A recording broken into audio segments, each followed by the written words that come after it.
Ah, le pasteur Yoni. Soyez bénis. Il a encore sa fête aujourd'hui? Non, non. Vous allez bien, Église Source de Vie? Il y a un chant qui disait le plus beau c'est Jésus-Christ. Le plus beau c'est Christ. Amen. Merci pour les compliments en tout cas. Vous allez bien, Église Source de Vie? Ça va bien? Je vais descendre un par un.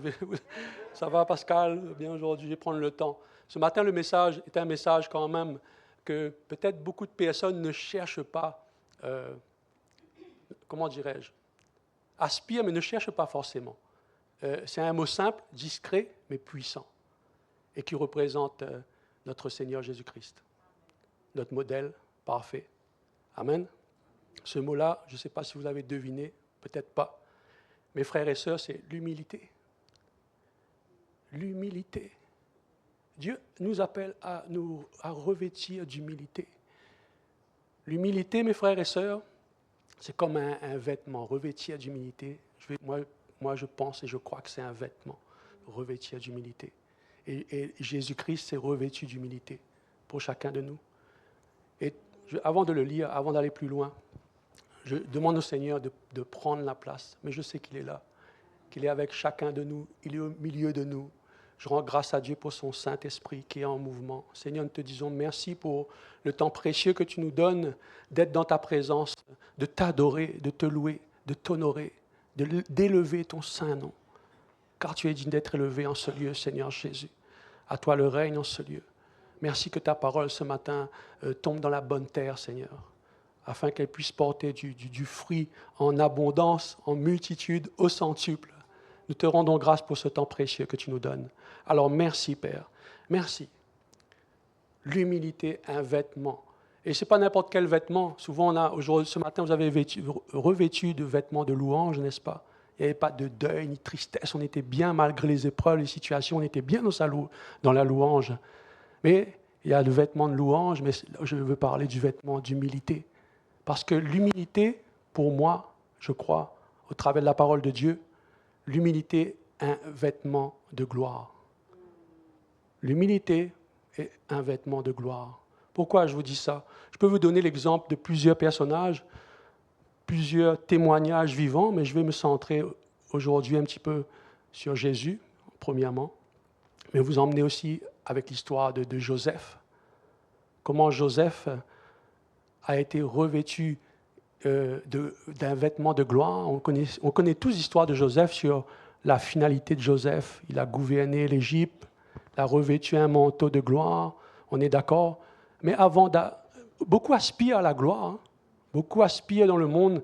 Et le monde maintenant, de nos jours, le monde d'aujourd'hui ou d'avant ou dans le futur, n'est pas comme le monde, n'est pas comme le royaume de Dieu. Le royaume de Dieu, le royaume des hommes n'a rien à voir. C'est l'inverse, c'est l'opposé. Et je crois que Dieu, ce matin, veut nous emmener dans cette dimension d'humilité que Jésus avait, que Jésus a toujours, de son exemple, en fait, ce qui est le plus important. J'aimerais vous le lire parce que c'est dans Jean 13, 3, 5.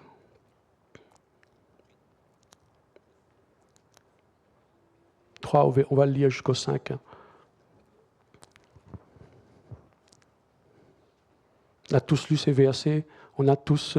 la fois dernière, je ne sais plus à quelle période on l'avait pratiqué. Le Seigneur ramène... il y a une personne à la traduction. OK, peut-être je parle trop vite. Je vais essayer du moins. On avait fait... je ne sais pas qui était là quand il y a eu un lavement des pieds, là, mais ce n'était pas prévu. Vous étiez là? OK. Vous étiez tous là. On s'est dit toujours on me demande quand est-ce qu'on va refaire ça ou comment on va le faire, qui choisir, pourquoi un tel, ou je ne sais pas, hein, beaucoup de questionnements, mais moi et mon épouse, on se laisse souvent et toujours inspirés par le Saint-Esprit. La fois dernière, le lavement des pieds n'était pas prévu, c'était sous l'inspiration du Saint-Esprit au travers de sa parole. Il y avait des choses déjà, il y avait les ustensiles, mais je ne savais pas quand on allait faire ça, comment, ou est-ce que j'allais le faire réellement. Mais le Seigneur nous a emmenés dans ce sens, et je rends grâce à Dieu pour ça, parce que ce matin, il veut ramener cette parole, cette lecture d'humilité. Parce qu'il s'est dépouillé. Jésus s'est dépouillé pour chacun de nous, n'est-ce pas? Il s'est abaissé, il s'est humilié. Et j'aimerais donner l'exemple de Jean, chapitre 13, versets 3 à 5, qui dit « Avant la fête de Pâques, Jésus, sachant que son heure était venue de passer de ce monde au Père, et ayant aimé les siens qui étaient dans le monde, mit le comble à son amour pour eux. Pendant le souper, lorsque le diable avait déjà inspiré le cœur de Judas Iscariote, fils de Simon, le dessein de le livrer, Jésus, qui savait que le Père avait remis toutes choses entre ses mains, qu'il était venu de Dieu et qu'il s'en est allé à Dieu, se leva de table, ôta ses vêtements et prit un linge dont il se ceignit. Ensuite, il versa de l'eau dans le bassin et il se mit à laver les pieds des disciples et à les essuyer avec le linge dont il était saint. C'est vraiment un acte, peut-être pour certains, rituel, symbolique, ou quelque chose de peut-être d'autres églises le font fréquemment, je ne sais pas. Je ne regarde pas aux voisins, je ne regarde pas mes voisins. Ce que je regarde, c'est ce que Dieu veut donner ce matin à son Église. Et il appelle à ce que les uns et les autres se revêtent d'humilité. C'est très important, parce que le vêtement d'humilité va t'emmener dans la manifestation et dans la gloire de Dieu sur ta vie. Parce qu'on dit tous, Dieu a un plan précieux pour chacun de nous, n'est-ce pas? Il a un plan précieux pour chacun de nous. Et je crois qu'avant d'aspirer à la gloire de Dieu, c'est bien, mais avant de revêtir ce vêtement-là, on a cette marche et ce vêtement d'humilité. Et Joseph est un exemple parfait aussi, en tant qu'homme sur la terre, de cet exemple d'humilité. Joseph, quand vous regardez l'histoire, je vous invite à le lire chez vous, dans Genèse 37, je vous invite à méditer tout ce passage entre familles. Mais qui est très important, c'est qu'on va retenir là-dessus, c'est que Joseph est passé par beaucoup de situations compliquées, très difficiles, au sein de sa famille. Ça peut être ici à l'église, dans notre famille, tout autour. Mais il est passé par des moments, il a été vendu comme esclave. Premièrement, il a été jeté dans une fosse. Vous vous rendez compte? Jeté dans une fosse, jeté dans une citerne, seul.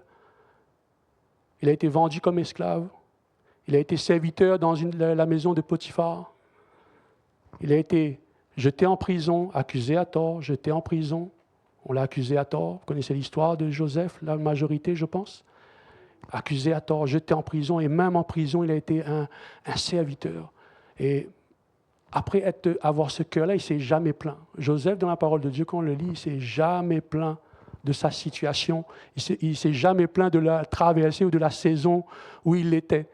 C'est sûr que ce n'est pas écrit, peut-être dans son cœur, mais Dieu nous dit bien, garde ton cœur plus que toute autre chose, car de lui découlent les sources de la vie.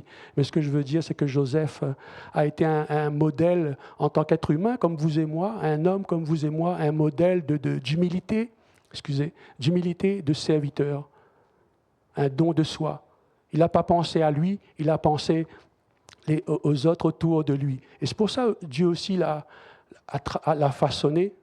Il a été malléable à Dieu parce que son cœur était réceptif, il marchait dans l'humilité. Regardez bien ce verset qui dit « L'humilité précède la gloire ». L'humilité précède toujours la gloire. L'humilité précède la gloire et l'orgueil précède la chute. Je crois que si la parole de Dieu nous dit ça aujourd'hui, c'est de prendre en considération que l'orgueil, mes frères et sœurs, est un obstacle à la faveur de Dieu sur nos vies. C'est une réalité. C'est une réalité de Dieu. Ce n'est pas une invention humaine. Mais l'humilité attire la faveur de Dieu sur nos vies. En tout cas, c'est ce que la parole Dieu a déposé dans mon cœur ce matin. L'humilité précède la gloire. Et l'histoire de Joseph, j'aimerais refocuser encore sur Joseph parce que Joseph a été vêtu de cette humilité-là, mais comment Dieu aussi l'a élevé. Comment Dieu l'a emmené d'une dimension de gouverner. Et pourtant, et ça n'a pas duré 1 semaine, 2 semaines, 3 semaines, 1 mois, 6 mois. Dieu a façonné le cœur de Joseph, l'a travaillé pendant des années pour arriver à un moment donné à être gouverneur en Égypte, à gouverner le pays, on va dire comme ça. Mais ce qui s'est passé là-dedans, intérieurement, c'est magnifique parce qu'il s'est laissé façonner. Il s'est laissé travailler par Dieu. Et qu'est-ce qui s'est passé à la finalité? Joseph avait vraiment un bon cœur quand on regarde. Hein. Ce n'est pas pour vous montrer du doigt ou quoi que ce soit, mais il avait un bon cœur. Pourquoi? Parce que ses frères comment dirais-je, avaient une colère, une haine contre lui. Ils lui ont jeté dans une citerne, vendu comme esclave, débarrassé, jeté. Et pourtant, Joseph, à la fin, quand vous regardez l'histoire de Joseph, Joseph a pardonné à ses frères. Et vêtements d'humilité, manteau de gloire, manifestation de la puissance de Dieu. Des fois, oui, la puissance de Dieu, d'accord, mais la puissance du pardon. L'humilité.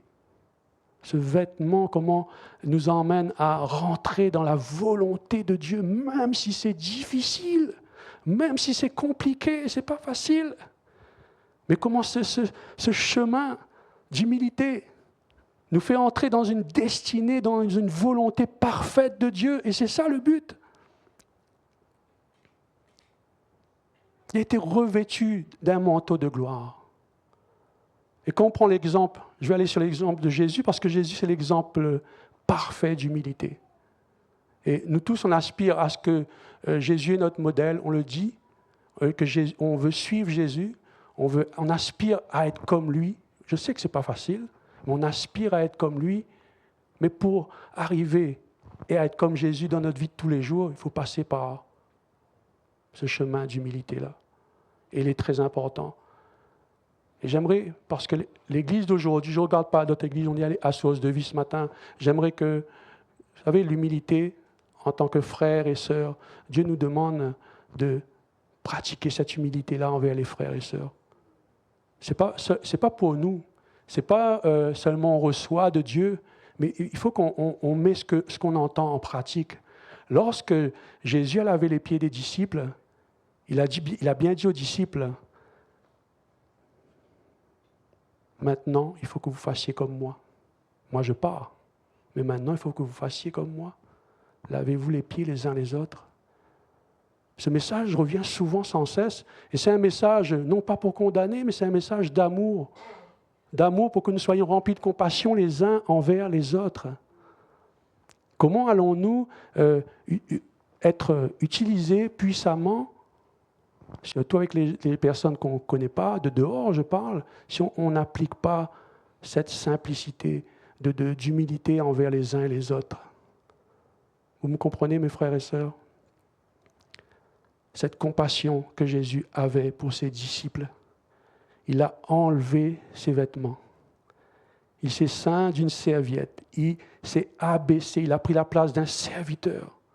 Alors il s'est dépouillé de toute sa divinité. C'est comme s'il s'est abaissé. Il est descendu. Il est descendu au niveau des serviteurs. Et encore, je dis au niveau, il s'est abaissé pour laver les pieds des disciples. Et il nous demande de faire pareil. Et ça, je sais que c'est compliqué pour beaucoup.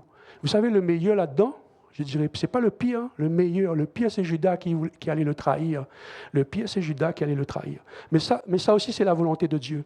Mais le meilleur là-dedans, il allait laver les pieds de Judas. Et il a lavé les pieds de celui qui allait le trahir. Quel amour peut faire ça? Vous pouvez faire ça? C'est une bonne question. C'est pas facile, hein? Quand quelqu'un nous fait quelque chose, là c'est une dimension de trahison avec Jésus, mais quand quelqu'un nous fait quelque chose dans la vie de tous les jours, qu'il soit en dehors, mais là je ne veux pas être centré un petit peu sur l'Église, entre frères et sœurs, on n'arrive pas, oh, c'est compliqué, ouh là là là, c'est compliqué. Mais il faut qu'on arrive à dépasser ça. Vous savez, l'humilité, on n'est pas né humble dans l'humilité, hein? On devient, et c'est un choix. C'est une position de prendre ce vêtement-là, d'humilité. C'est une position de choisir, je choisis de marcher dans l'humilité. C'est une vie de tous les jours. Ce n'est pas facile, je sais, mes frères et sœurs. Je ne veux pas dire que c'est un pays, c'est quelque chose de magnifique et tout. Ça reste magnifique dans les voies de Dieu, c'est sûr, mais je sais que ce n'est pas facile parce que ça nous demande beaucoup de choses. Vous savez, il faut que Jésus croisse et que je diminue. Je sais que ce n'est pas facile d'entendre ça. Mais c'est une réalité, c'est la parole de Dieu. On aspire à plus de Christ, mais que je diminue et qu'il croisse. Vous savez, quand je diminue et que Jésus croisse, et on est débordant, on est rempli d'amour, de compassion pour mon voisin. Pas seulement Jésus, tu sais que Jésus t'aime, pas seulement en parole, mais en action et en vérité. C'est important. Je vais vous dire l'histoire. Je suis tombé sur une histoire, la plupart peut-être vous connaissez là. Moi, je connaissais de nom, je ne connaissais pas vraiment la profondeur de cette histoire-là, mais je vais vous parler d'un petit témoignage. La femme s'appelle Mère Teresa. Et elle avait apparemment, elle est décédée, et elle avait une fondation de charité, je crois, si je ne me trompe pas, je ne vais pas dire n'importe quoi. Mais elle s'occupait des malades, des lépreux, des pauvres, malades, lépreux et pauvres, c'est notre dimension. Et elle s'occupait des orphelins en Inde, ce que j'ai vu dans la lecture. Et à un moment donné, il y a un journaliste qui est venu et qui peut-être faire un reportage sur elle, je ne sais pas, mais il est venu sur elle, est tombé sur elle, et lui a dit, il est arrivé comme ça, mais elle était avec un malade, avec beaucoup d'ulcères, beaucoup de plaies, ça ne sentait pas bon apparemment. C'était insoutenable le mot. Ce que j'ai lu, c'était insoutenable. Imaginez-vous, insoutenable l'odeur. Et elle était à côté, elle soignait cette personne-là. Et le journaliste lui a dit, moi pour $1 million, je ne pourrais pas faire ça. Je ne peux pas faire ça comme toi. Et elle, tu sais qu'est-ce qu'elle a répondu? Vous connaissez cette histoire? Elle a répondu, moi je ne fais pas ça pour l'argent, je le fais par amour. Vous savez, cet amour véritable d'autrui, de l'autre. Vous savez, l'Écriture nous dit bien, je vais le lire avec vous. Vous allez dire, je parle beaucoup, je ne regarde pas trop la parole, tout est la parole de Dieu ce matin. Jean 13, 34 nous dit, verset 35.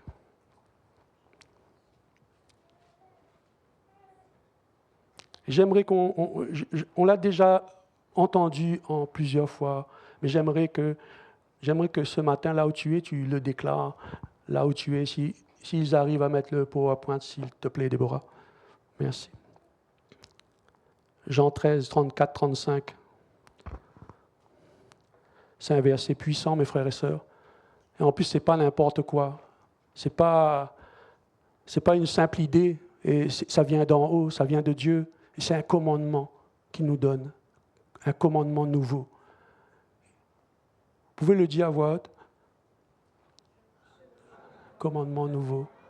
Aimez-vous les uns les autres.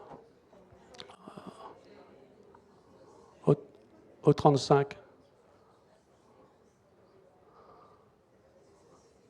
Si vous avez de l'amour les uns pour les autres.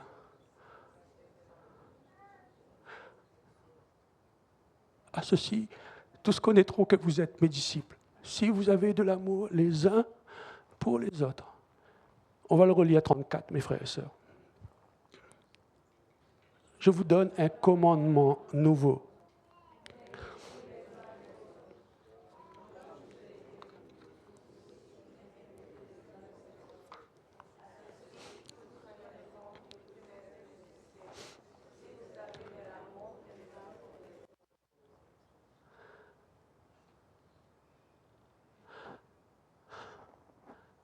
On peut avoir les richesses qu'on veut, être béni par Dieu, une multitude. On peut avoir les maisons, le bâtiment, tout ce qu'on veut, voiture. Je sais que Dieu bénit. C'est pas que je ne dis pas que Dieu bénit pas. On peut avoir tout ça, mes frères et sœurs. Mais une vérité qui est importante, c'est celle-là. Ce n'est pas nos richesses, nos voitures, nos immeubles ou plein d'autres choses qui va démontrer que Dieu bénit et Dieu m'aime. Non. C'est si vous avez de l'amour pour les uns et pour les autres. Il s'agit de ça. La parole n'est pas compliquée, mais ce qui est compliqué, c'est de le mettre en pratique. Ce qui est compliqué, c'est de mettre en pratique et un exemple de voir quelqu'un qui est dans le besoin quelconque, un frère ou une sœur, surtout un frère ou une sœur, mais en dehors aussi, mes frères et sœurs, c'est pas que dire que l'Église, c'est pas ça, c'est en général. Hein. Mais si dans la maison de Dieu, si dans l'Église, on passe à côté de certaines choses et qu'on entend, on passe à côté, mes frères et sœurs, sommes-nous dans la volonté parfaite de Dieu? Je sais qu'on n'est pas parfait, on n'est pas dans la condamnation. Dieu veut travailler en chacun de nous. Il est miséricordieux et il est patient. Il nous aime tellement, mais tellement, tellement, tellement, tellement, tellement qu'il est patient. Il nous aime tellement, mes frères et sœurs. Mais d'un amour, vous ne pouvez même pas imaginer. Même pas. Arriver à laver les pieds de celui qui va le donner à la mort, quoi. Mes frères et sœurs, waouh, quel amour, Seigneur, quel amour. Quel exemple d'amour, quel exemple d'humilité. D'humilité envers les disciples. Il s'est dépouillé de sa divinité, je disais tout à l'heure, il s'est dépouillé de ses vêtements. Un manteau de gloire qu'il avait. Et il est écrit, hein, dans Jean 13, 3 à 5, il est écrit, il disait que Jésus qui savait que le Père avait remis toutes choses entre ses mains et qu'il est venu de Dieu et qu'il s'en allait de Dieu. Il savait tout ça, il connaissait le plan parfait. Mais son inquiétude, ce n'était pas autre chose, c'était l'amour. L'amour envers les uns et les autres. Il dit, je vous donne un commandement nouveau. Aimez-vous les uns les autres comme lui, il vous a aimé, comme lui, il m'a aimé.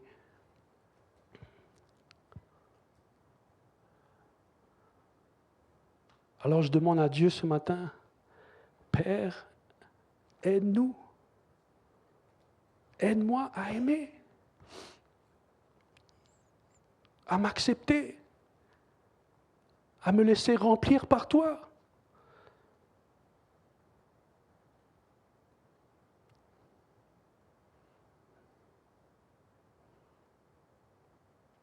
La fois dernière, mon épouse parlait elle parlait un petit peu de ce que j'ai reçu avec le Seigneur, qui m'a touché beaucoup à l'île de la Réunion pour venir ici. Et Dieu m'a demandé ça. Et pour moi, c'était pour moi, je disais à mon épouse, moi je ne cache rien, c'était pour moi la parole de Dieu. Et je disais, et Jésus disait, Pierre, m'aimes-tu? En 3 fois, il a dit ça. Pierre, m'aimes-tu? Et Pierre disait, tu sais que je t'aime, tu sais que je t'aime. Oui, Seigneur, je t'aime, je t'aime. Et alors, fais ce que je suis en train de te dire, paie mes brebis. Fais ce que je suis en train de te dire, Pierre, paie mes brebis. Et ce matin, la question pour son Église, est-ce que vous faites ce qu'il est en train de vous dire? Ne passez pas à côté de ça, mes frères et sœurs. On ne doit pas passer à côté de l'amour de Dieu, que Dieu veut nous utiliser pleinement, puissamment. Mais souvent, nous sommes centrés, focusés sur nous-mêmes. Le moi, le jeu, la compétition, les rivalités. Je disais que le monde, l'apparence extérieure compte beaucoup, c'est important, l'apparence extérieure. Mais dans le royaume de Dieu, c'est l'apparence intérieure qui compte. Et ce matin, Dieu cherche, oui, des adorateurs qu'il adore en esprit, en vérité, mais il cherche des imitateurs qui le ressemblent pour manifester son amour, sa compassion, sa puissance. Son amour, sa compassion et sa puissance.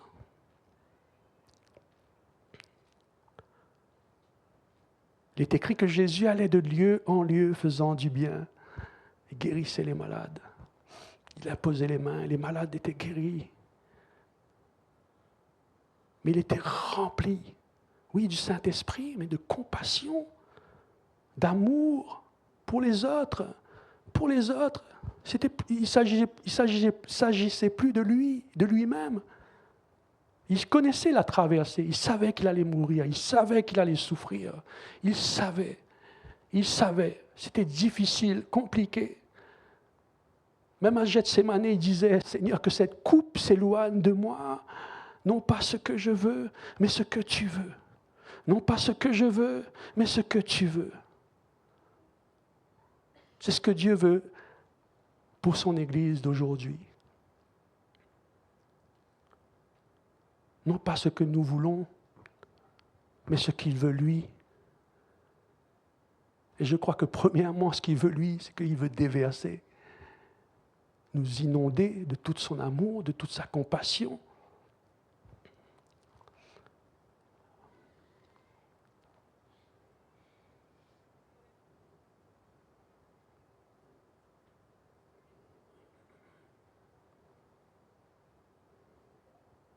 Vous pouvez regarder votre voisin, dire que Jésus t'aime. On l'a déjà fait à l'église. Jésus t'aime.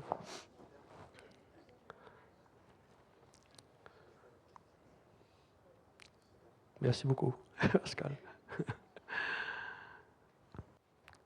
Quand on regarde manifester l'amour de Dieu, c'est sûr qu'à l'église, le jour J comme ça, on fait connaissance avec les uns et les autres. C'est bien, hein? C'est pas dire que c'est en mal, au contraire. Mais la relation, ça c'est pas facile. La relation entre frères et sœurs, ça c'est pas évident. Surtout dans la vérité de la parole. Surtout quand on commence à dire, par exemple, comment si on n'est pas enseignable, par exemple. Ça m'est déjà arrivé, hein? C'est un autre secret que je vous dis là. Je ne voulais pas vous dire ça aujourd'hui. Oh là, c'est sorti tout seul. Mais ce n'était pas prévu que je vous dise ça, mais je vais vous dire quand même.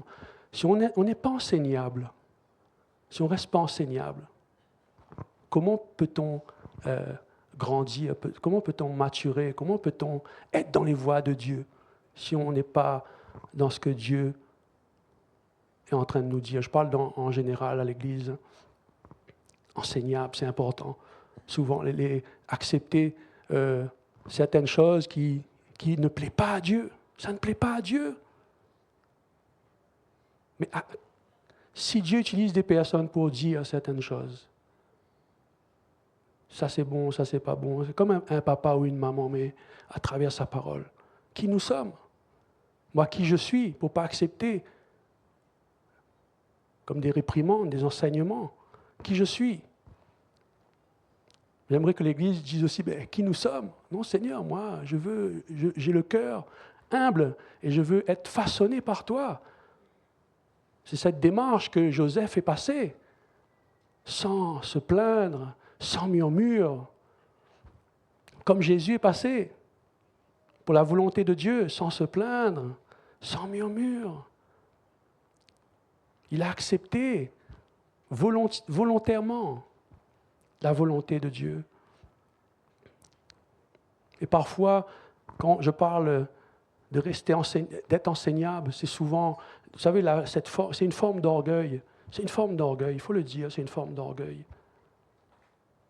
De ne pas vouloir recevoir ce que Dieu a à dire, ce que Dieu a à nous dire. C'est une forme d'orgueil, mes frères et sœurs. Et l'orgueil, c'est vraiment un outil que le diable utilise. Hein. Des fois, on ne s'en rend pas compte qu'on est orgueilleux.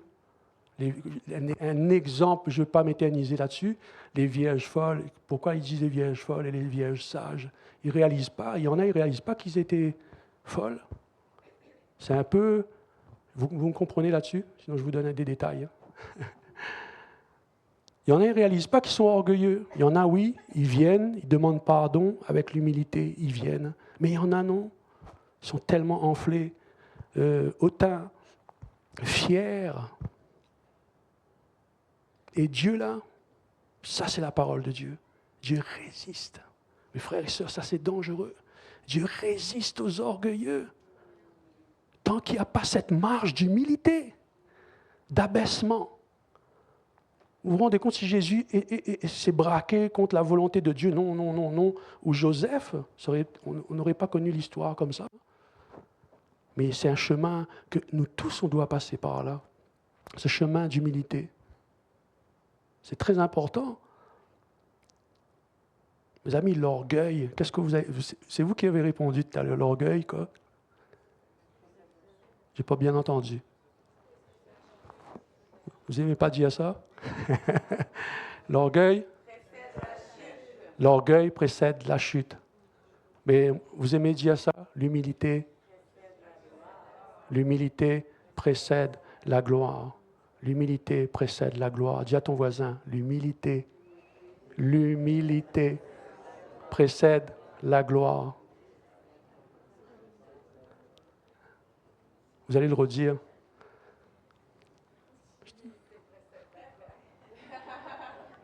Wow. J'aimerais que vous puissiez vous lever un moment, mais faire un accolade fraternel. C'est juste une question, un petit peu l'exemple de mettre en pratique un petit peu. Je sais que ça fait des dimanches que vous venez là, mais la plupart d'entre vous, vous ne connaissez pas. La plupart d'entre vous, vous ne connaissez pas. Donc, hey, aïe, aïe. Waouh.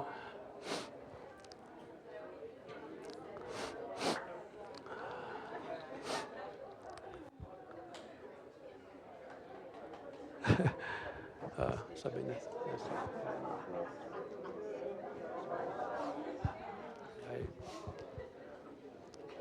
Pour Lucas, on le fait un câlin de loin. On t'aime, Lucas.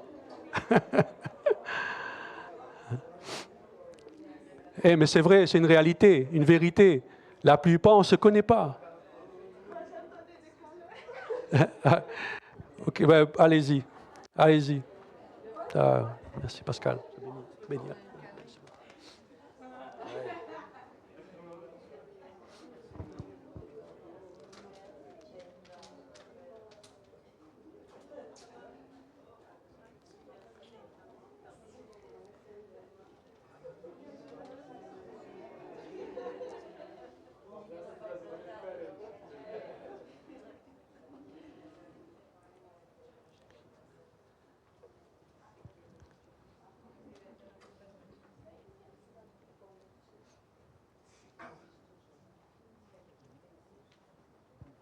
Un câlin céleste, pas une discussion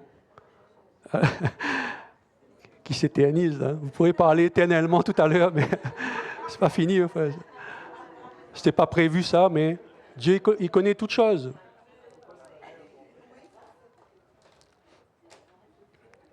Dieu nous demande aussi d'être sensible. J'étais pas chez moi à ma maison, je dis aujourd'hui, quelle heure il est 9h.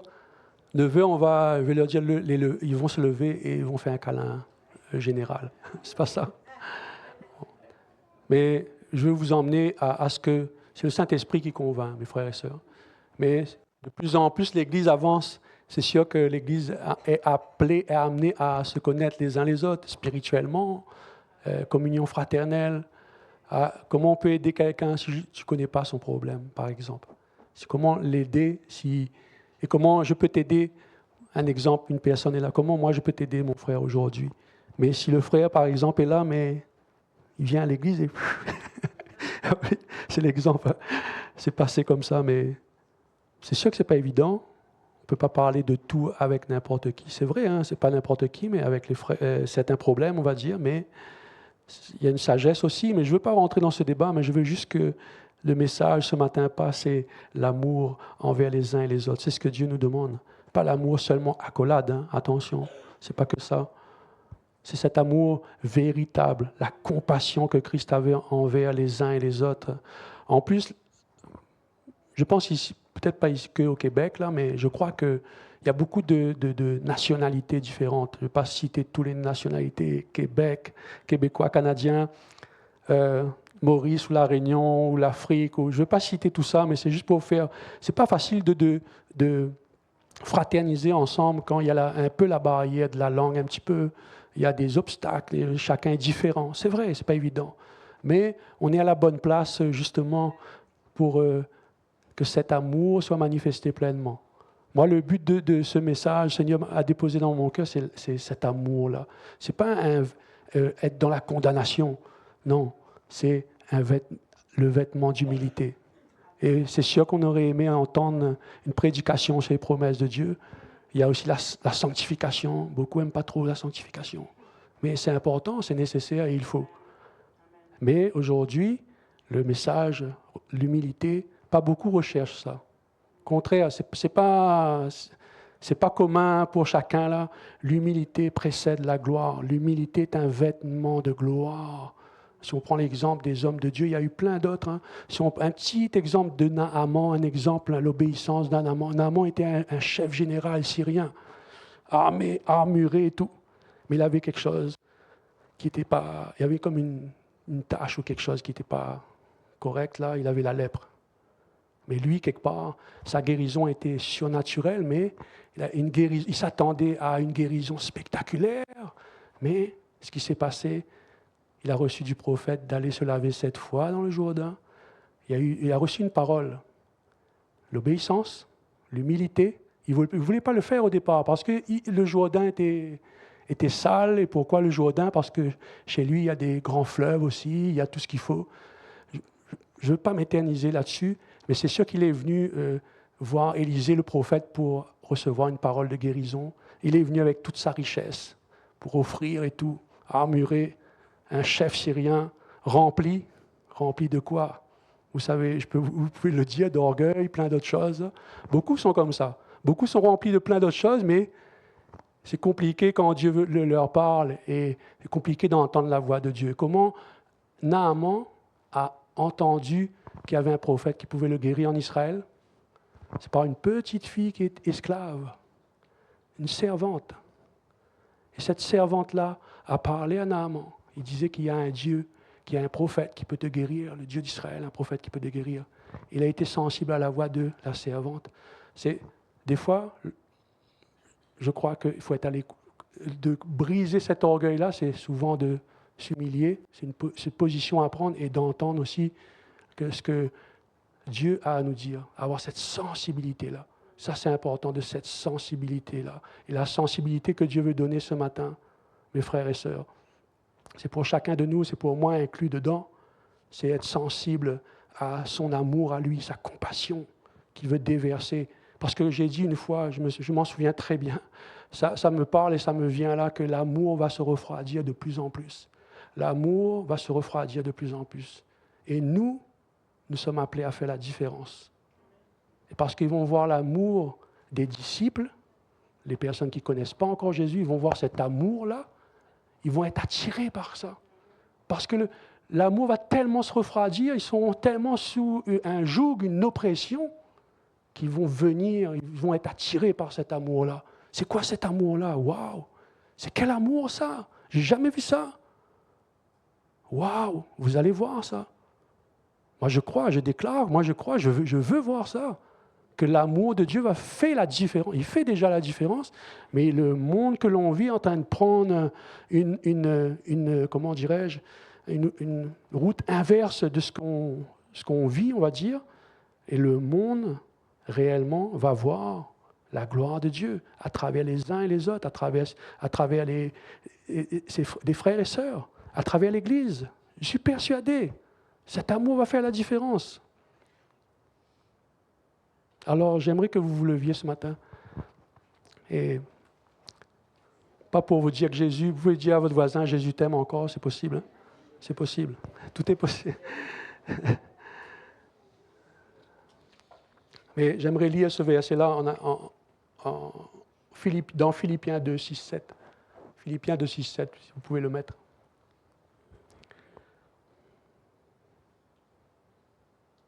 Il y a quelque chose qui est important, mes frères et sœurs. Vous pouvez fermer les yeux comme vous voulez.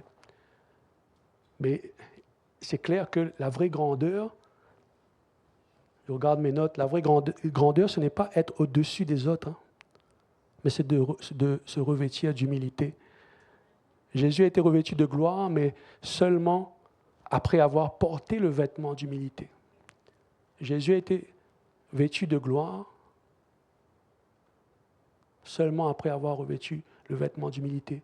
Pareil pour Joseph, pareil pour Naaman. Vous avez compris le lien, un peu le rapport? Philippiens 2,6, lequel existant en forme de Dieu, n'a point regardé comme une proie arrachée d'être égal avec Dieu, mais s'est dépouillé lui-même en prenant une forme de serviteur. On parle de Jésus.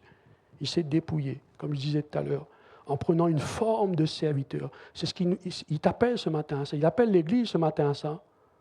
Une forme de serviteur. En devenant semblable aux hommes, lui qui était de condition divine s'est dépouillé lui-même en prenant la forme d'un serviteur. Mes frères et sœurs, Dieu nous appelle. Moi, je prie qu'on aspire à ça. On aspire à plein de choses dans notre vie. Il faut le dire, c'est une vérité. Aspirez-vous à plein de choses dans votre vie? Vous n'osez pas le dire? Je sais que vous aspirez à plein de choses dans votre vie. Mais le Seigneur nous demande ce matin d'aspirer à cette humilité-là, à marcher dans son amour envers les uns et les autres. Amen. J'aimerais qu'on puisse éteindre la lumière, s'il vous plaît. Pascal, tu peux venir.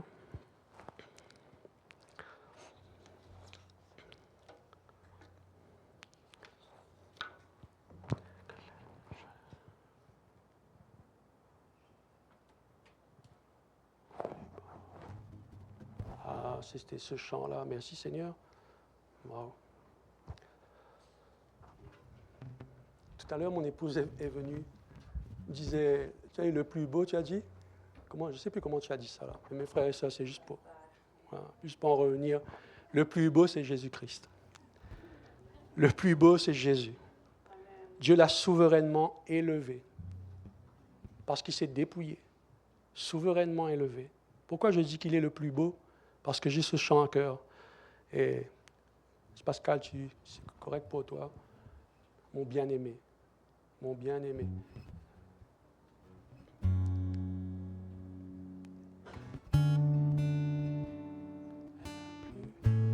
Je trouve le ton. Tu as le ton, toi? Mon bien-aimé, parmi des milliers, est le plus beau, mon bien-aimé, parmi des milliers, est le plus beau, mon bien-aimé, parmi des milliers, est le plus beau,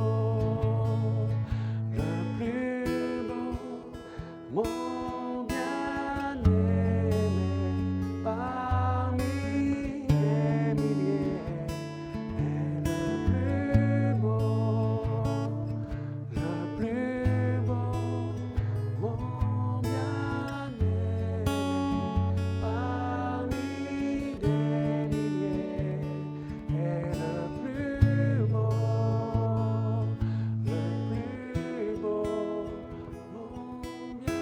bien-aimé, parmi des milliers, est le plus beau. On va aller dans Yeshua. Je vais vous entendre, Église.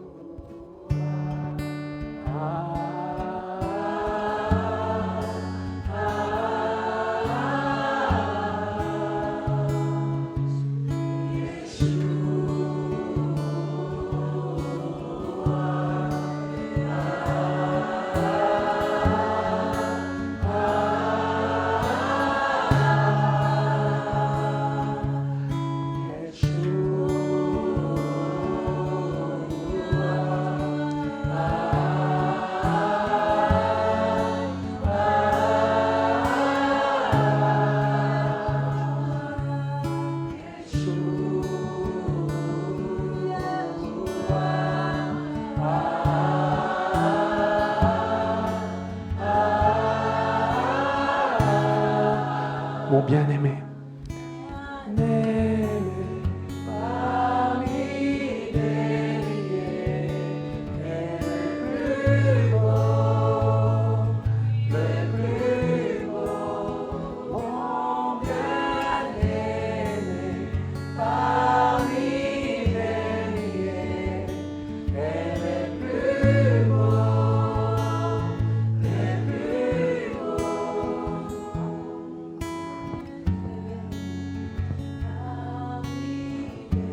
J'aimerais que tu réalises ce que Christ a fait à la croix. Il a donné sa vie. Il s'est sacrifié pour toi.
Seigneur, parle à quelqu'un ce matin.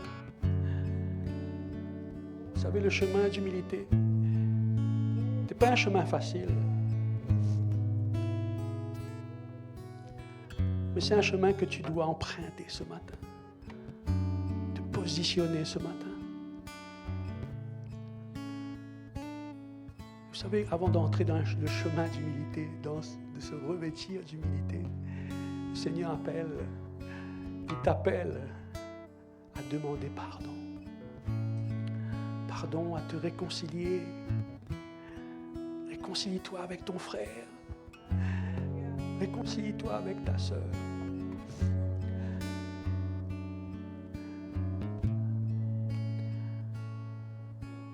Il veut restaurer ta famille ce matin.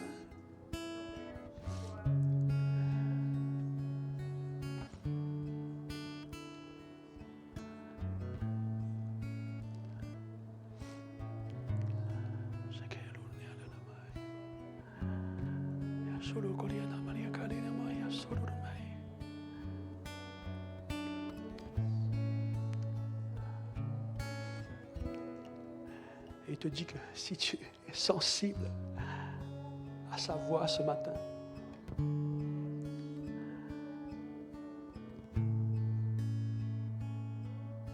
tu vas voir sa gloire. Il va te revêtir d'un manteau de gloire. N'attends pas à demander pardon. Ne tarde plus à te réconcilier. Ne tarde plus à te réconcilier. Même si c'est compliqué.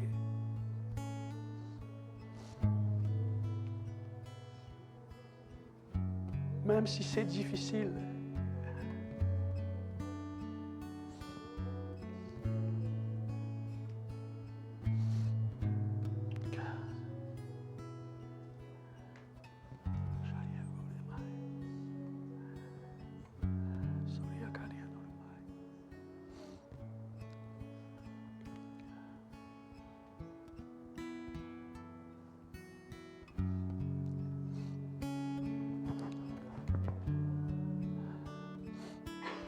Seigneur, te remercions pour ta parole ce matin.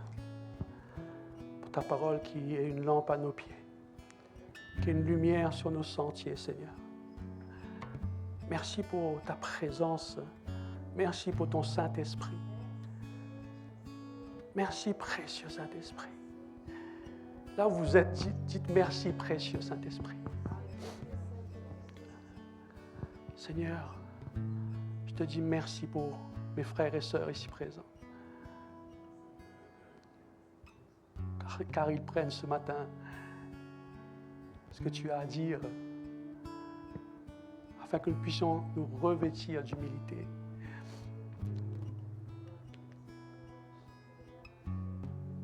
De se revêtir de ce vêtement de pardon, de réconciliation. Ton vêtement qui restaure, qui guérit.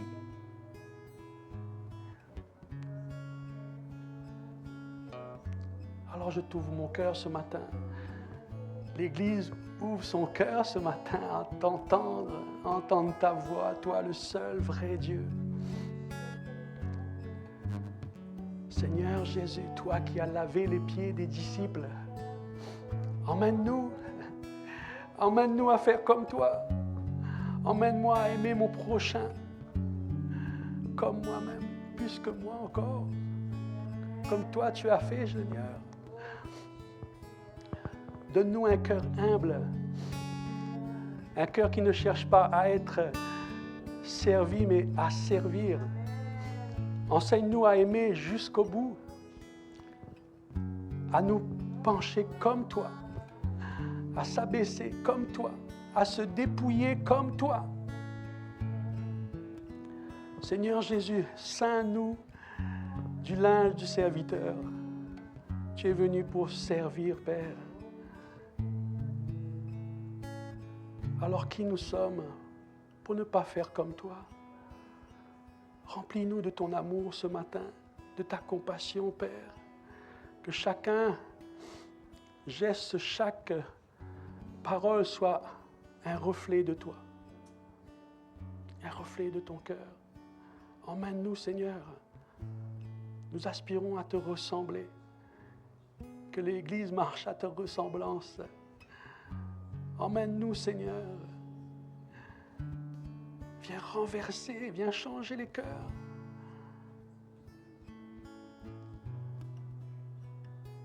Viens renverser tout ce qui ne te glorifie pas.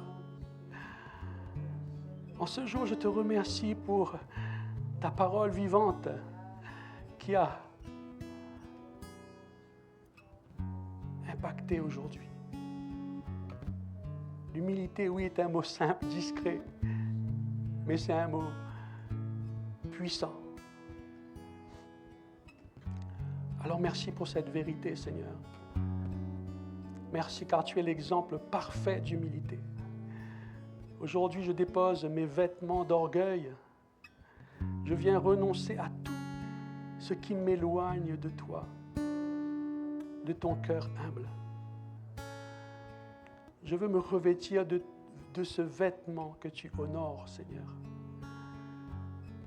Seigneur, aide-moi à aimer, à servir, à obéir, même quand cela me coûte. Père, je t'élève cette prière dans le nom de Jésus. On a prié ensemble. Amen. Amen.